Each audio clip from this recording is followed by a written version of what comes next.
Good afternoon and welcome to a Pastor and a Therapist podcast. Today I am joining you. I believe the pastor will be joining us, Pastor Byron, but I am Dr. Frederica bringing you greetings from Maryland. I am so excited that you are with us today.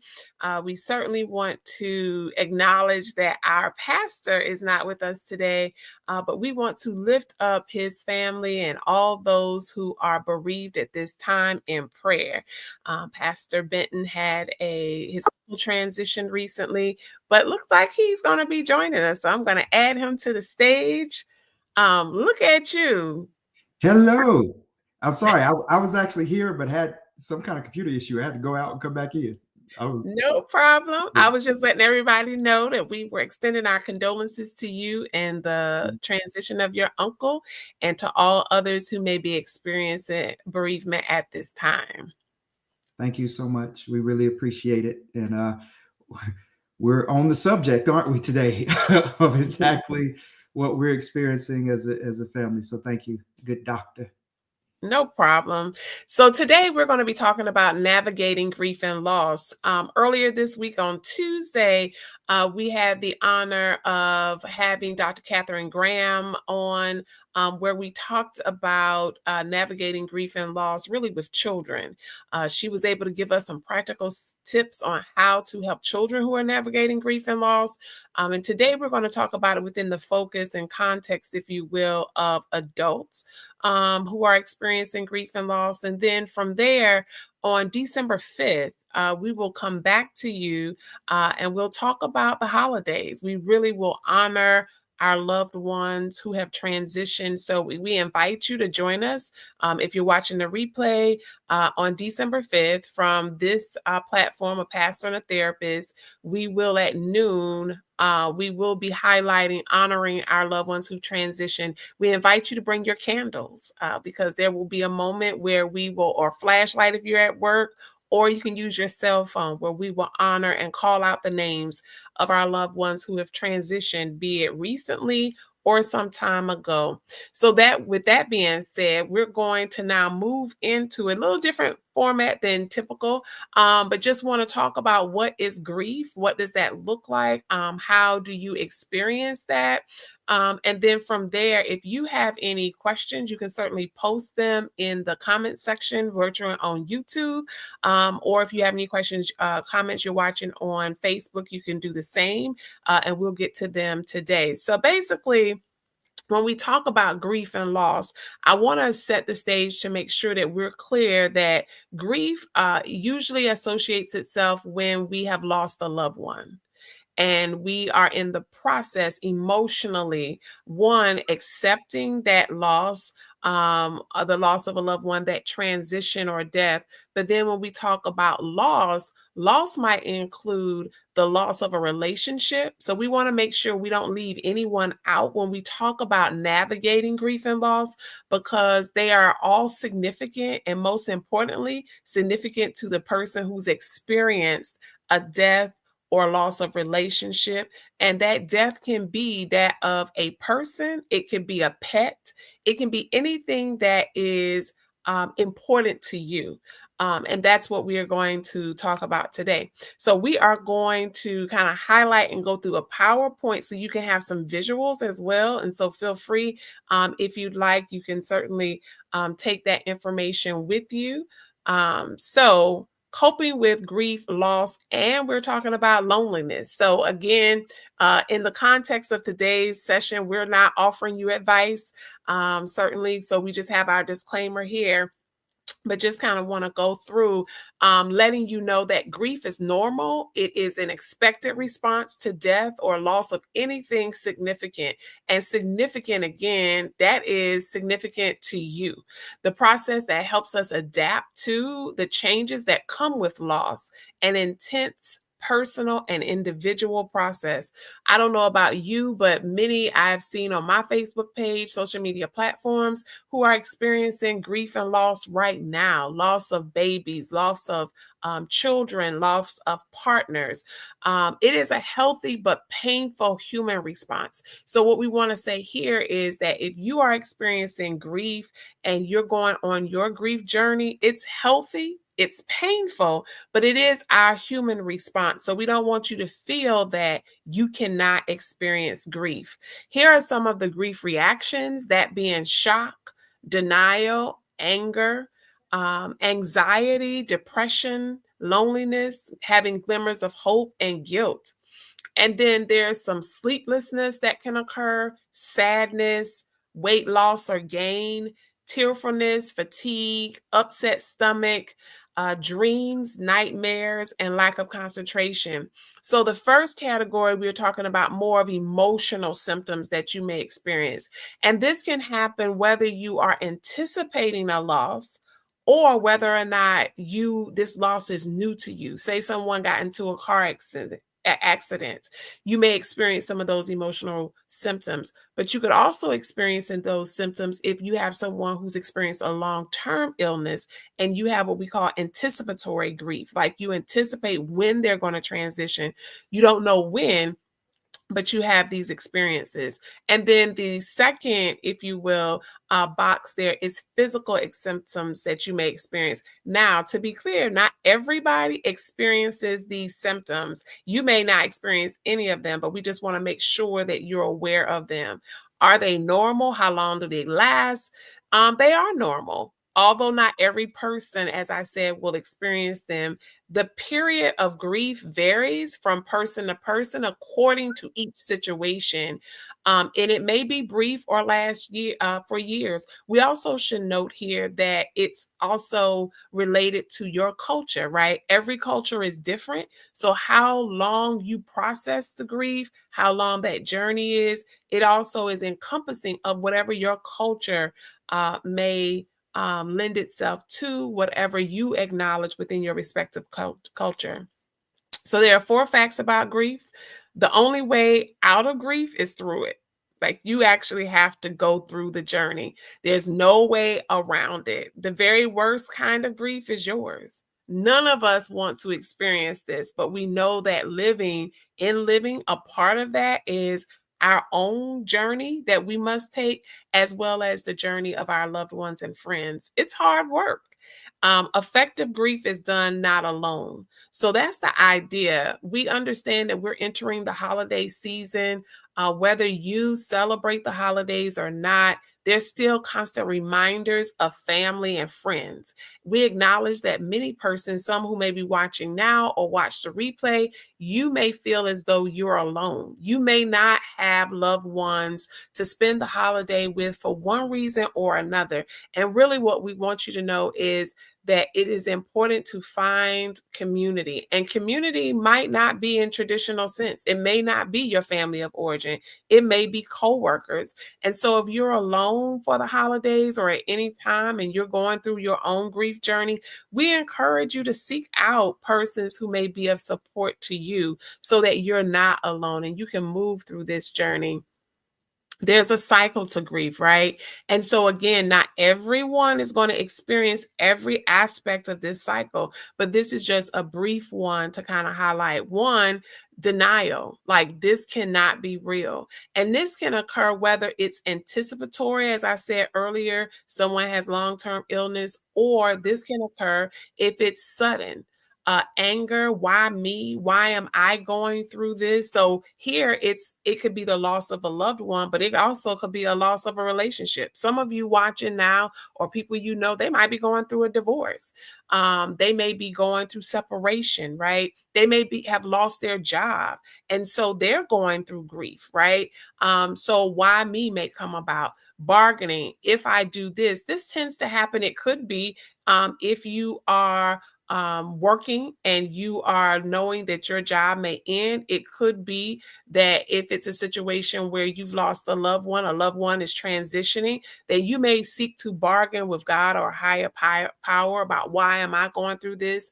You may experience depression, feel defeated, and acceptance. Is this actually going to happen?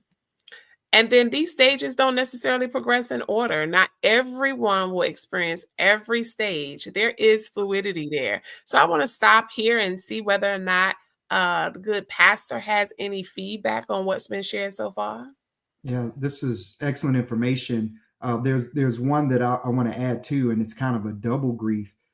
People who may be experiencing like what we've experienced recently, where my uncle had dementia. My uncle stopped recognizing who I was quite a while ago, even though he was physically still present. We could talk and interact. I had lost who he was and the Mhm. relationship of who he was. I experienced that also with my aunt who passed a few years ago. So when you have family members, loved ones who have dementia, Alzheimer's, other illnesses that affect the brain in that kind of way, it can be very difficult, especially when Mhm. it's your parent. It's been this long-term relationship, and they no longer know who you are, and you no longer know who they are. This is a different person who is before you. So you actually grieve that relationship then, even though the person's still in front of you and you're looking at them. But then there's a whole nother grief that comes also for many of us when they pass. And Mhm. within the same family, you may be dealing with that differently. Mhm. My first cousin is dealing with it differently than even I am. He grieved so heavily, right, when he lost his father to dementia, that his grief right now, at least, does not seem as present, right? So even in navigating how the family grieves, right? Everybody's at a different stage in that because of how elongated this grief has become and because it's a double grief. And so, in that instance, it's very important to be mindful of that. Be Mhm. mindful that everybody's at a different place in that, particularly because of what this type of grief looks like. And that's really present in all grief, I would say. When a loved one passes away, everybody's dealing with it differently. And as a pastor, we get to see all those family dynamics Mhm. come out and how rough it is for people to be planning how to celebrate and deal with this family, this loss, while having to get all the kind of things in order that's necessary, depending on the state of things. So that's just the one thing that I would add to it, that kind of double grief dynamic. Very good. That is so very true. And also, you've identified that we want to make sure that we give people space to grieve in the way in which they want to grieve, and that we don't judge people because their grief looks different than ours, right? So those are very good points to make. So, what's the biblical perspective on grief? Be merciful to me, O Lord, for I am in distress. My eyes grow weak with sorrow, my soul and my body with grief. My life is consumed by anguish and my years by groaning. My strength fails because of my affliction and my bones grow weak. And the idea here is that when we are experiencing grief, God already knows that what we're going through, and he wants to be there for us. And so here is just one scripture. There'll be others as we move through that we can lean on in this time of grief, in this time of mourning, in this time of loss. So William Wardham gave some task of mourning. One is to accept the reality of the loss. And that can be extremely difficult, right? That you, even if you anticipated that your loved one was going to transition, accepting that is something totally different. And then to Pastor Byron's point, if your loved one has dementia, then in that case, you see the person, but it's not who you remember. And I remember what he just expressed, even when my grandmother had dementia and was going through, and her sister had it first, my great aunt, but my response was different. But that's my response was different because I had a closer relationship with my grandmother.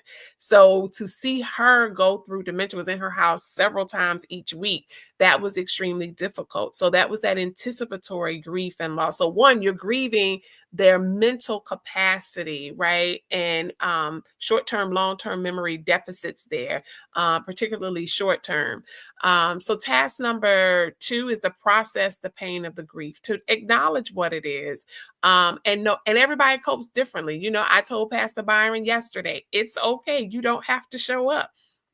And so here he is showing up. Some of that is just who he is, but it's also him being a pastor. But we have to let our pastors and our leaders know that they don't have to show up because they're human too. So if you're a pastor, if you're leading, if you're in ministry, if you're a leader on your job, and you need to take a moment to process the pain, please do so in the way in which is healthy and appropriate for you.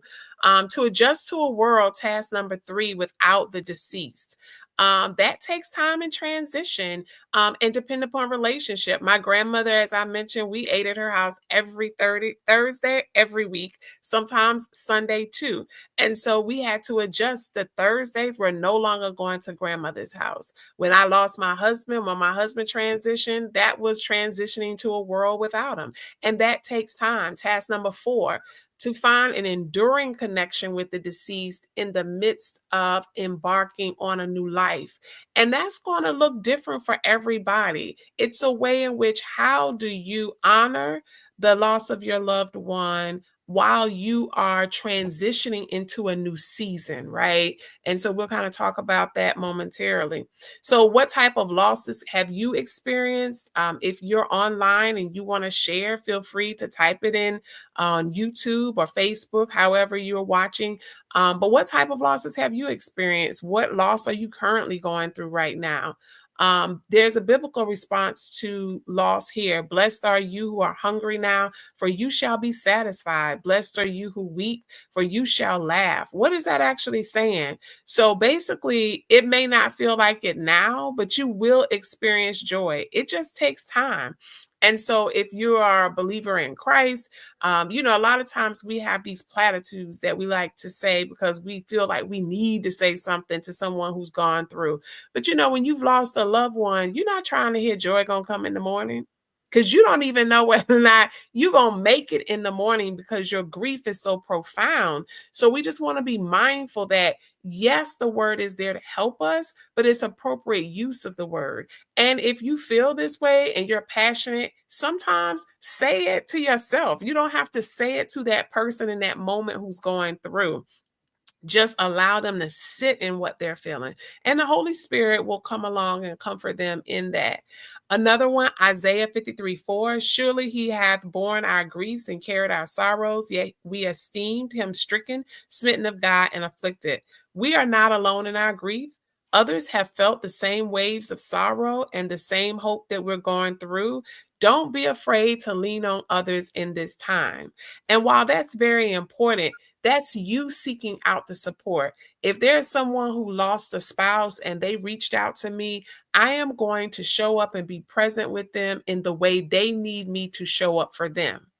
But if I hear that a friend or a family member has lost a spouse, I am not going to go to them and remind them necessarily, well, you know, I lost a spouse too, and this is what helped me get through. No, I'm not going to do that. I'm going to show up in the way that they need me to show up. But here, what this is saying is reminding us you're not alone in this. Other people have lost loved ones, maybe in a different way, but they also share that journey. So please do not feel that you can't reach out to others and that there's no one, they don't understand your loss. They don't.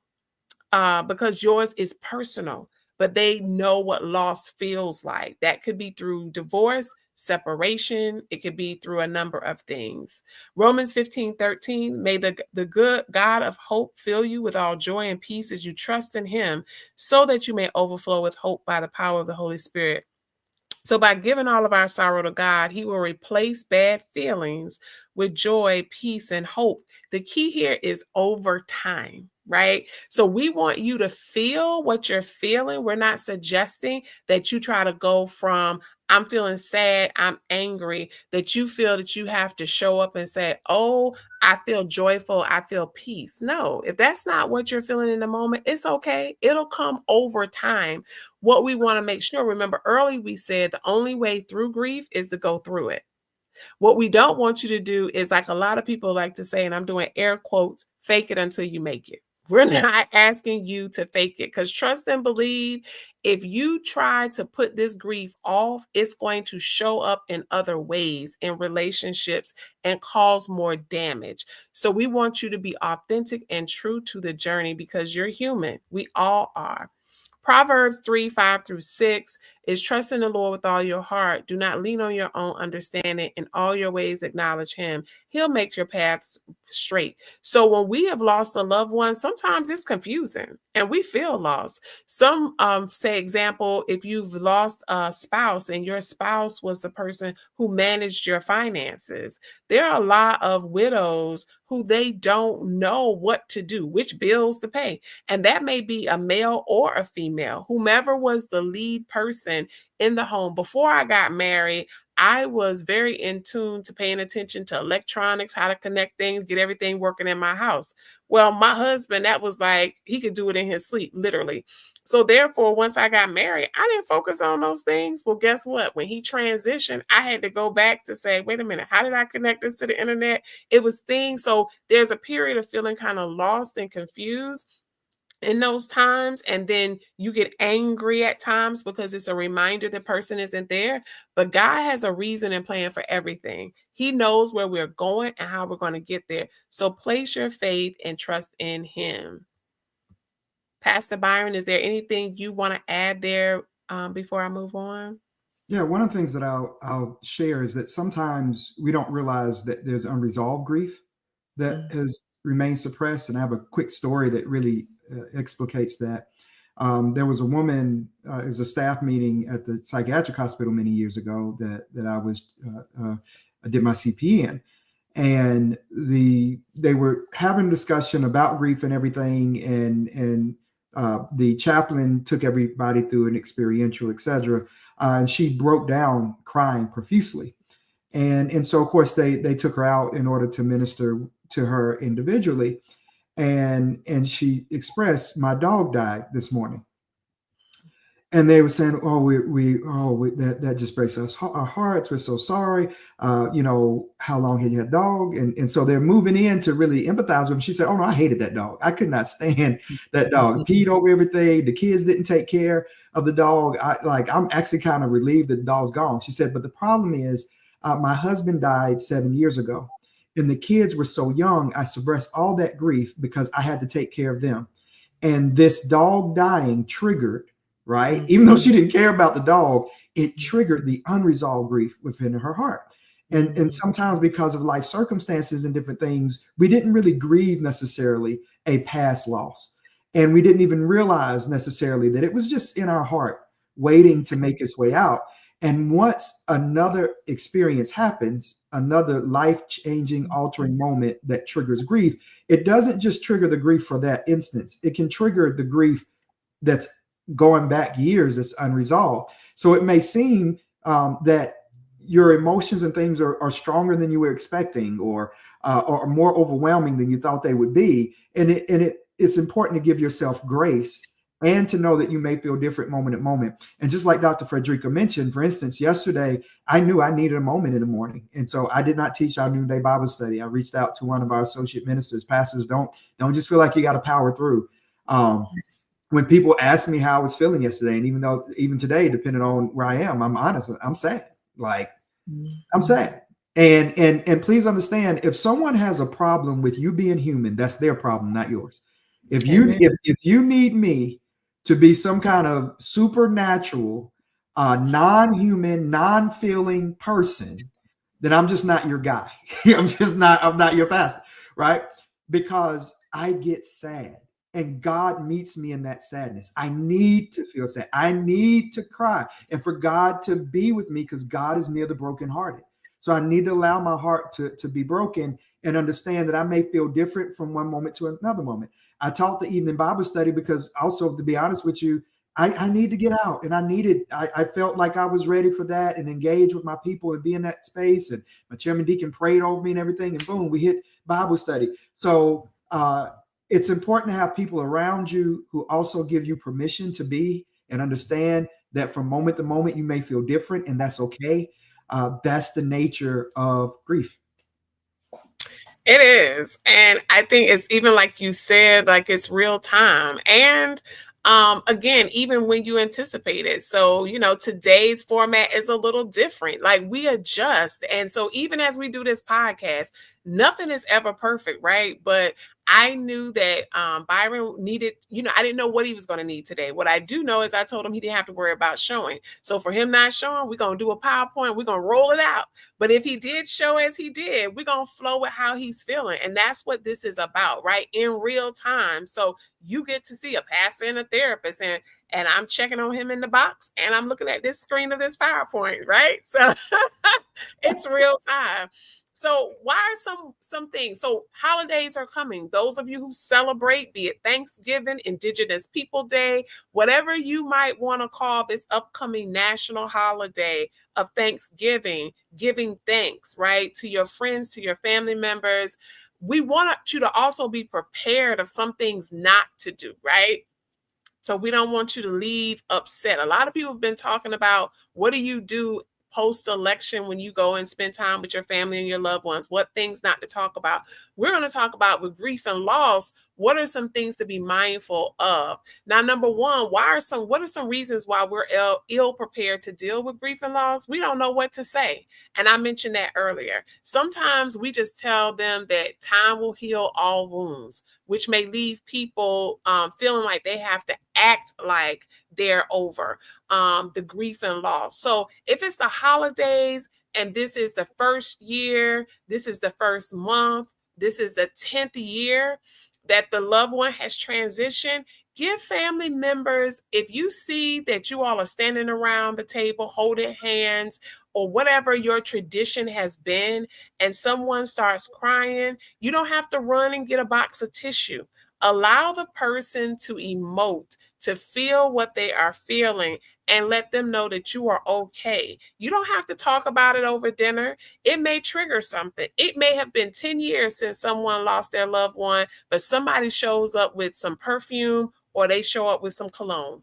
And just the smell of that brings that person back to that remembrance in that moment. They were fine in terms of not having any emotional feeling. They may not even been thinking about that loved one, but the smell or seeing a favorite item on the menu may be triggering. So be prepared for that and know that you don't have to respond. Loss of a spouse or partner, death of a mate means loss of daily companionship. After the early grief and bereavement, friends and family who provide support must soon return to their normal routines. For many, they feel loneliness at nights and weekends. They reach out to others for companionship. And as painful as the death of a spouse or partner is, some people that have gone through this process find strength and resilience they didn't realize they had. And that is very true. A loss of a child. So the death of a child is the most devastating experience a parent can face. Missing the child may never go away. I often tell people that my grandmother died in her late 90s, and my grandfather transitioned some years ahead of that. But it was when my grandfather died, my uncle that I'm named for had transitioned before I was born. When it was time to plan my grandfather's funeral and where he would be buried, my grandmother talked a lot about my Uncle Frederick because he was buried in a different cemetery than my grandfather. And that I was able to see it. My grandmother in her 90s, that pain of losing my uncle was still raw for her. in terms of losing a child. So again, that never goes away. A piece of yourself is lost, your future is forever changed. The age of the child at the time of death does not lessen the hurt or devastation. So, parents who have lost a young child, sometimes we like to say, you see it on Facebook, if it's dependent upon the age of the child, we say gone too soon. Well, the reality is, if you're a child or adult and you're grieving the loss of your loved one, it's still too soon. My granddaddy died, my grandmother died. They all died in their 90s. But guess what? It was still too soon for me. Selfishly, it was still too soon. Even though the Lord allowed them to live over into their 90s, it was still too soon. It feels unnatural for a child to die before his or her parents. So you often hear parents saying that their goal is to not have their children outlive them. Many grieving parents question whether life will hold any meaning for them and wonder how they will survive the pain of their loss. I remember my grandmother, as I told you, she lost my uncle, but then my aunt, most recently, she lost her several years ago. And so when my aunt transitioned, that was two children for my grandmother. So she had buried two children, siblings, her husband. I just knew that grandma was like ready. She was ready before, but she was really ready to go because that pain for her was a lot. She was a first lady, right? Loved the Lord, all of that. But it was still a pain that she had to live with every day. Parents describe it as having a hole in their heart that will never heal. Loss of a parent. Some of you who are watching now on the replay, you've lost a parent. The death of a parent is a shattering experience, wounding and flooding us with painful forces. Boundaries of our world are turned away, and suddenly life seems bigger than we might have imagined. A parent death can shatter us, leaving a lifetime of scars, and we feel a sense of abandonment. And let me say here, this varies, right? So let's not assume that everyone had a loving relationship with their parent. So if you lost a parent, you don't want to take your experience of your parents with you when you are going to show up for someone else, because that relationship may have been very different. Loss of a sibling can change a person's perspective on life. Have a survivor guilt may occur when they reach the age to which their sibling lived, and there's doubt about their tomorrow, a loss of hope, and continuous lamenting over the life of that particular sibling. So at this point, what I'd like to do is check in with my dear brother and see if there's anything that you want to add there before we move forward. But again, if you have any questions or comments, feel free to drop them and we'll answer those. Anything you want to add, Pastor? Yeah, no, this is really great stuff. One thing that I would add is um, give yourself grace to understand that you don't have to do everything. Like you just don't have to do everything. I know we're going to talk about more about the holidays next go around, but also that you don't have to necessarily celebrate everything the way that you used to celebrate it. You've got to be intentional about what am I going to keep? What am I going to modify? What am I going to let go of? And even embrace the possibility of new traditions. One of the traditions that we have now that just keeps on adding as we get older is we go by the grave sites when I'm back in my hometown. Most of my family are in just two different grave locations. And we change the flowers out. We give space, and it's a way to be present and to acknowledge that these are the loved ones who are no longer at the table, but they're still in our hearts. Sometimes those moments are sad, to be honest with you. But it's life-giving for me because it's giving myself permission to go through that. That's more of a new tradition that's building, but then there's building all new traditions with this season of life and with the family that I do have now. So it's just really being open, what I would say, to giving yourself permission to be, setting those realistic expectations on yourself and others. And one other thing that I would add to Dr. Frederica is knowing what your boundaries are, right? You talked about this, like, what do I say? What I do? Well, maybe it's important to know what are my boundaries of how I can engage healthily in this space. What are the conversations that I can allow myself to be a part of, and what can't I? Like, what do I automatically know if it goes there, or if we go there, it's just not going to be a healthy or helpful place for me. So up front, I know I'm not going there. And if you have Mhm. the relationship with your family where you feel comfortable and confident that you can kind of talk about that, then you can actually set some of those parameters around it. Hey, I'm coming by, but I'm just not in a headspace where I can talk about politics and stuff right now. So if you don't mind, can we just not like can we enjoy each other? Let's play dominoes, spades. Let's do this X, Y, and Z. I really want to be with you and everything. I just can't really. I'm just not in a space where I can engage in that. So if you do, just know I'm tapping out, and it's not any disrespect for you. It's not that I don't love you, cousin, or auntie, uncle, whoever, nephew, niece. It's just I can't handle that, so I'm going to excuse myself. Just a heads up in the event things do go that way, because it is your house, and I respect that. Mhm.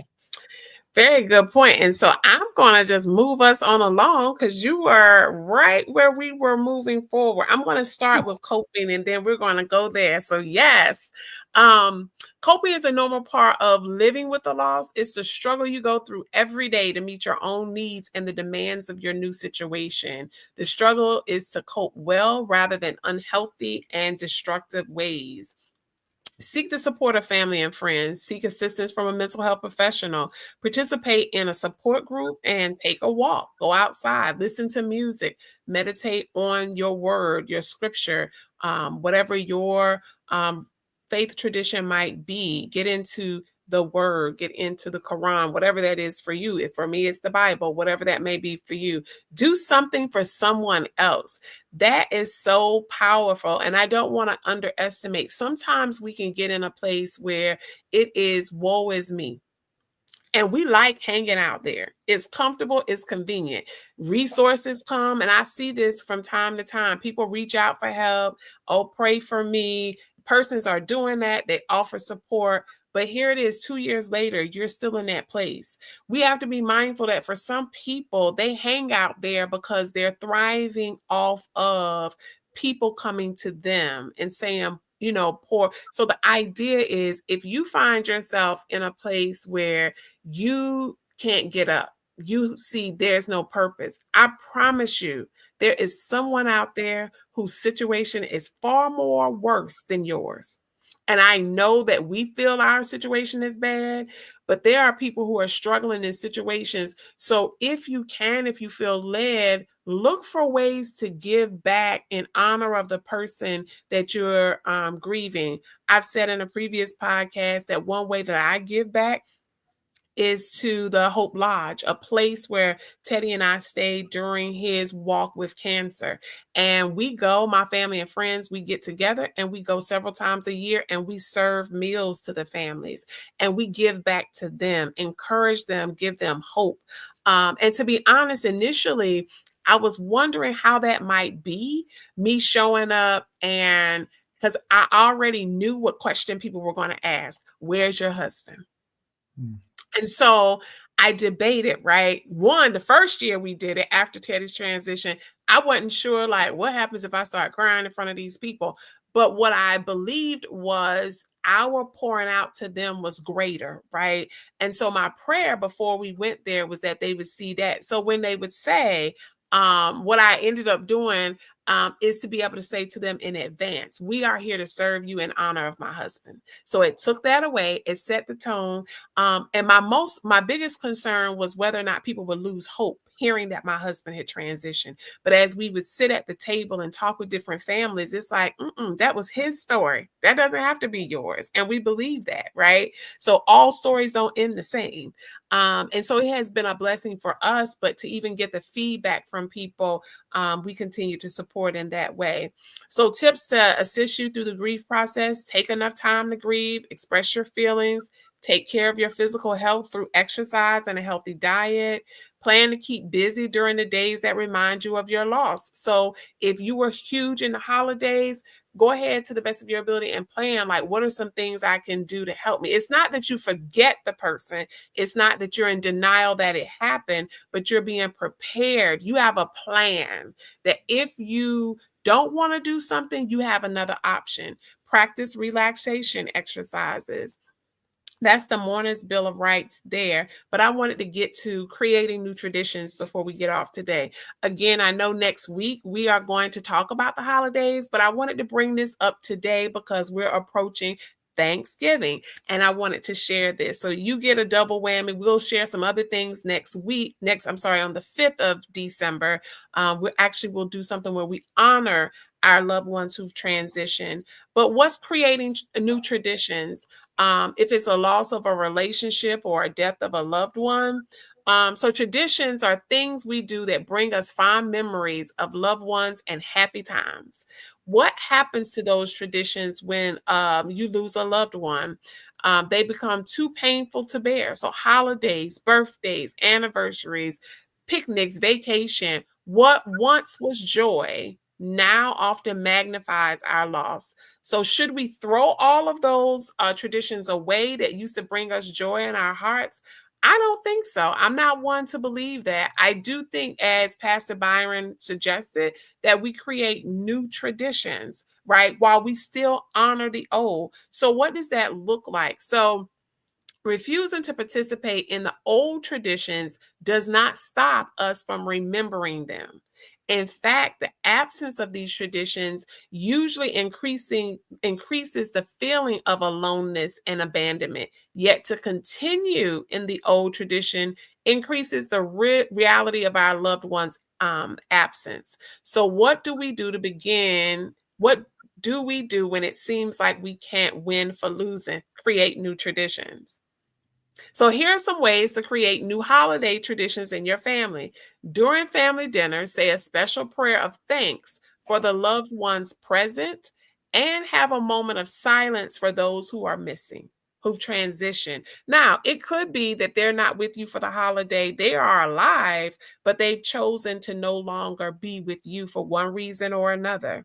It could be they've transitioned and they're no longer here. So missing can mean whatever that is for you and your family. Invite friends of your loved ones to celebrate the holiday with you and your family. So if you're single and you've lost a loved one, you can create persons to celebrate. And guess what? It does not have to be you cooking.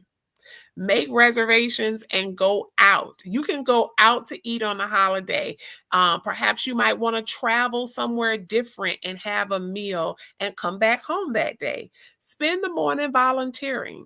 So, if you were accustomed to being in the kitchen Thanksgiving morning, preparing, watching the Macy's Days Parade, and that was a tradition in your family, maybe instead of you being home and being sad, maybe you would go out and volunteer at a food kitchen, find a homeless shelter, give back, go serve. Some persons may be giving out sandwiches to persons who are, so give in a different way. Share stories about your loved one. Donate to a charity in honor of your loved one. It's important that traditions focus on the memory of your loved one, and which is not all somber moments. So what are the happy and joyful times? Some facts to keep in mind: there is no right or wrong way to remember and honor your loved one. I have done a number of things to honor my loved ones. Do what feels good to you and your family.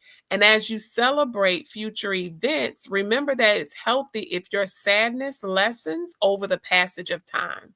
Try to let go of your guilt that your life is moving forward and that you are finding renewed enjoyment in life. If you are of the Christian faith, you know they good. They are not worried about the things that we are concerned about. They are good. We miss them, yes, but they are at peace and at rest. You do not want to be defined by or attached to your grief. So, some examples of creating new traditions: a balloon release. So specify a date to release a balloon in honor of your loved one.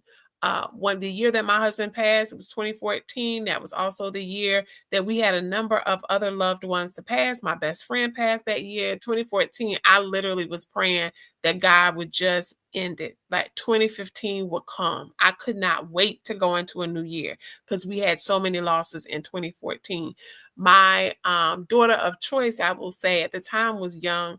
And so the family, we all went to Disney World. That was always the plan. But our loved ones who were a part of the plan initially, several of them were not able to make that trip. So we spent Thanksgiving in Disney World that year. And what we planned was for the kids, we did a balloon launch to help connect.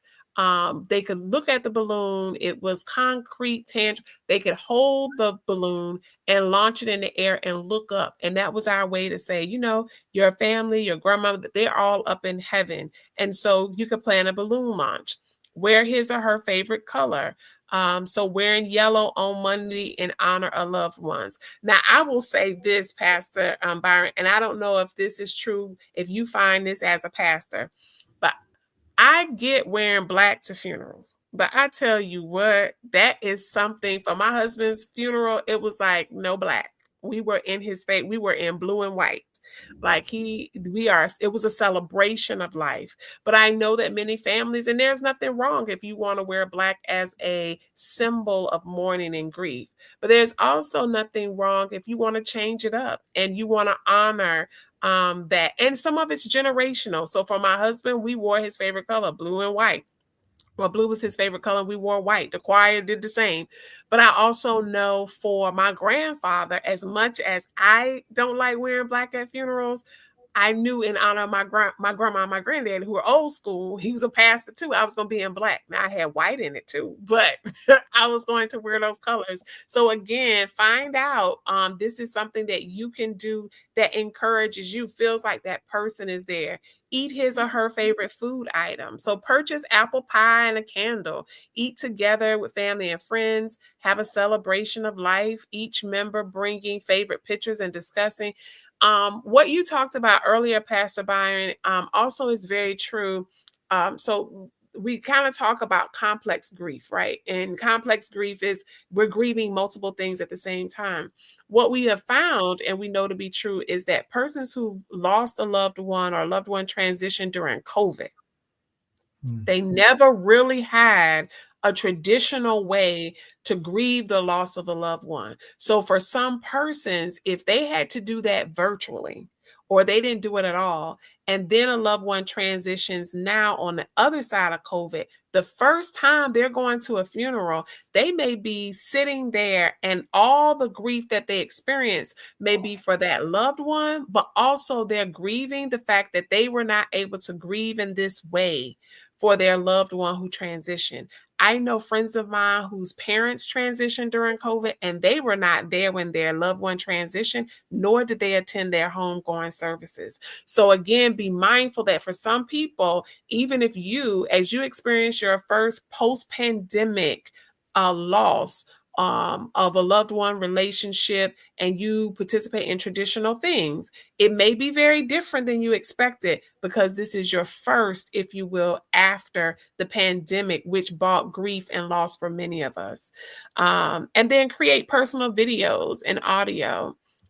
So these are some examples of things that you can do in terms of creating creating new traditions for your respective family. So, as we are bringing our time to a close, again, just wanting to remind you that on Thursday, December 5th at 12, we'll come back here, God willing, and we will talk about celebrating the life of loved ones who've transitioned during the holidays.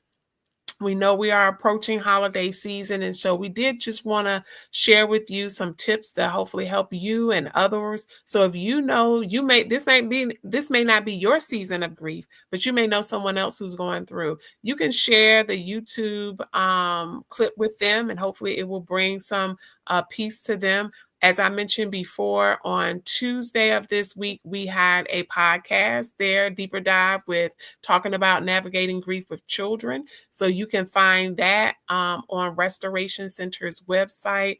Then you can also be prepared to join us on December 5th.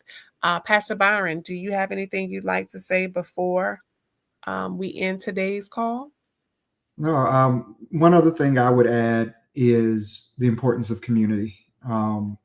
Communal grief together can be very powerful. On Sunday, the Lord really kind of led us to cry out to the Lord. All of us who were experiencing a broken heart, because the Lord is near.